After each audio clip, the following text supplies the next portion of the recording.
Okay, for this video, my name is Hawk, and I will be attempting to teach you how to actively play Sanctum 1. This video was made at the request of one of my friends who was frustrated by people not having a firm grasp on the, quote, proper way to play.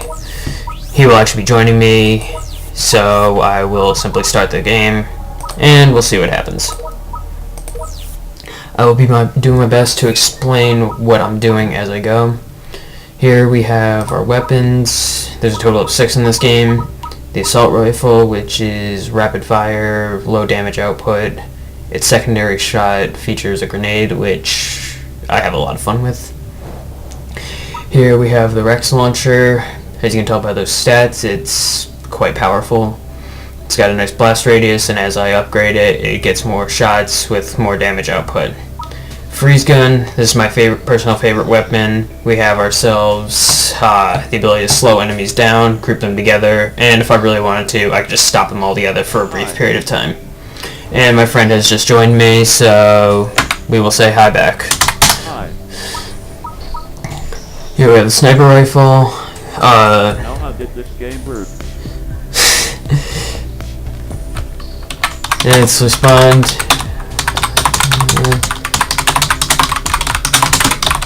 It works by killing things that move. As I fail at typing. So the sniper rifle can take out, well, actually can take out anything. It's got a nice damage output, and as you level it up, it gets more shots, deals more damage, and it's great at taking on certain enemies. The shotgun is good at point blank combat, and you know, as you levels up, you get more shots as well. And it can also charge up all its shots at once. The Tesla is primary fire is just a small stream of electricity that penetrates multiple targets at a very high rate of fire, so it's very effective. But I will be sticking with these loadouts. And then here, these are your basic blocks. We're going to be spamming the hell out of them for the first wave to make sure everything's all set up. Televator, this will allow for teleporting around the map after we set them up. Hollows are you fire your shots through and the damage output increases based on the level that the hollow is. Slow fields, these things slow everything that's on the panel including players, so you want to stay clear of those when you actually have them down. Drones drones do go ahead and lock onto a single target and then fire at it 100 times before the shots deactivate. The accelerator, this thing actually, despite the damage, is pretty powerful, and it speeds up the longer the longer it's locked onto a target.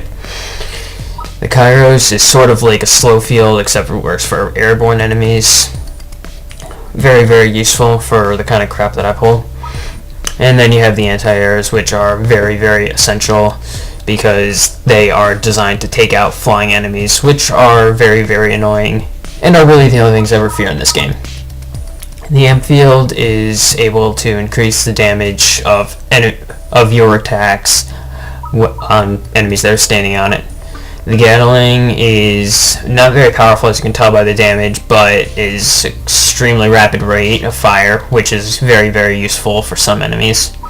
The Penetrator allows for penetrating enemies with the shot.